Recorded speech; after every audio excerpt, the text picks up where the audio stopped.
ప్రియులారా, ప్రభు అయిన యేసుక్రీస్తు పరిశుద్ధమైన నామములో మీకు నా ప్రేమ వందనములు.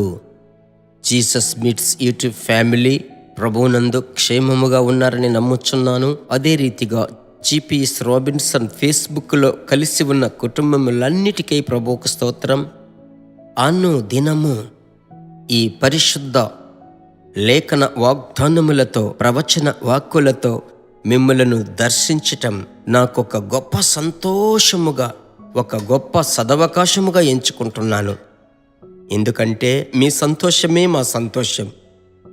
నా బిడ్డలు సత్యమందు నడుచుకొనుచున్నారని నేను వినేటప్పుడు అంతకు మించిన సంతోషం వేరొకటి లేదు. యోహాను పత్రికలో వ్రాస్తాడు. ఆ విధానములో మీరు సంతోషముగా ఉన్నారు, ఆరోగ్యముగా ఉన్నారు, క్షేమముగా ఉన్నారు. అదే నాకు సంతోషం. ప్రభువుకు స్తోత్రం. ఈ రోజుకు సంబంధించిన వాక్యం ఏమిటి? 1 కొరింథీ 3:16 మీరు దేవుని ఆలయమై ఉన్నారనియు దేవుని ఆత్మ మీలో నివసించుచున్నాడనియు మీరెరుగరా? ప్రభు బిడ్డలారా, పరిశుద్ధాత్మని యొక్క అభిషేకం ఒకవైపు సంతోషం, సమాధానం, పలు విధములైన సంతోషములు మనలోనికి వస్తున్నాయి. నిజమే. అదే సమయమున కృపగా మీకు అనుగ్రహించిన అభిషేకమును మీరు కాపాడుకోవాలి కదా. కాపాడుకోవాలి.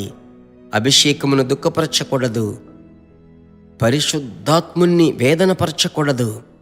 అలాగైతే ఏమి చెయ్యాలి? ఈ వచనం ఏమని సెలవిస్తుంది? మీరు దేవుని ఆలయమై ఉన్నారనియు దేవుని ఆత్మ మీలో నివసించుచున్నాడనియు. ఆ ఆలోచన, ఆ తలంపు ఎప్పుడూ మనలో ఉండాలి. పరిశుద్ధాత్ముడు నాలో ఉన్నాడు, నేను ఆత్మచేత నడిపింపబడుతున్నాను, పరిశుద్ధాత్మని నేను విశ్వసిస్తున్నాను, పరిశుద్ధాత్మని హృదయపూర్వకముగా అంగీకరించిన వాడను, పరిశుద్ధాత్మను మోసేటువంటి పాత్రను. ఆ తలంపు ఎల్లప్పుడూ మీలో ఉండాలి కదా. ఆ తర్వాత రెండవది ఏమిటంటే, దేవుని బిడ్డలారా, 1 కొరింథీ 3:17 చూడండి.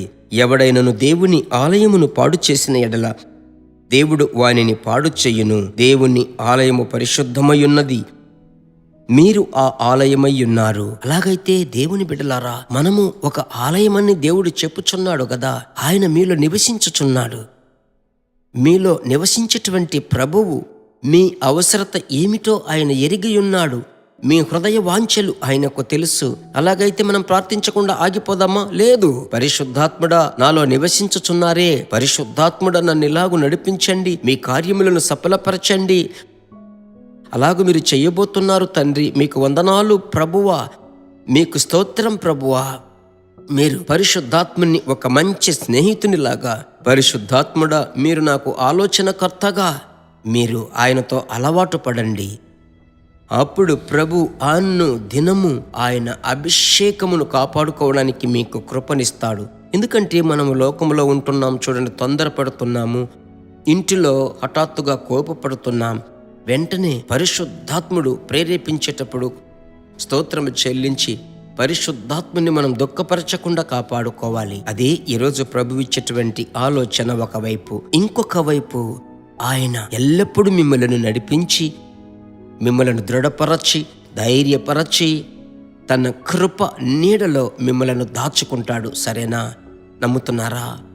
అలాగైతే నాతో కలిసి ప్రార్థించుదాం. మంచి దయగల తండ్రి, పరిశుద్ధాత్మని కాపాడుకోవాలి. మాలో మీరు నివసిస్తున్నారు, మేమే ఆలయమై ఉన్నామయ్యా. ప్రభువా, ఆలయము పాడు అయిపోకూడదు, ఆలయము అపవిత్రము కాకూడదు, ఆలయములో దేవా అసహ్యమైనవి రాకూడదయ్యా. ఈ విషయములో మేము జాగ్రత్తగా ఉండటకు సహాయము చెయ్యండి.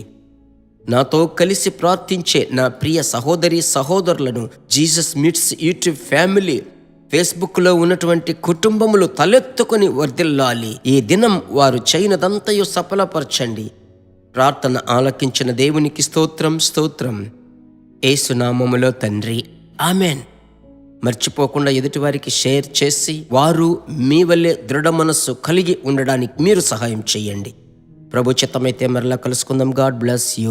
దేవుని బిడ్డలారా, ఈ వర్తమానము మీకు మిక్కిలి ఆశీర్వాదకరముగా ఉందని మేము నమ్ముచున్నాము. ఇంకనూ మా వర్తమానములను విని ప్రభువులు ఆశీర్వదింపబడుటకు జీసస్ మీట్స్ మినిస్ట్రీస్ అను మా యూట్యూబ్ ఛానల్ ను సబ్స్క్రైబ్ చేయండి. మరియు మా ప్రార్థన సహాయముకై మీరు సంప్రదించవలసిన మా ఫోన్ నెంబర్ 9841252836. మరియు 7295463633. Email gpsrobinson@hotmail.com. ప్రభు మిమ్మును ఆశీర్వదించునుగాక.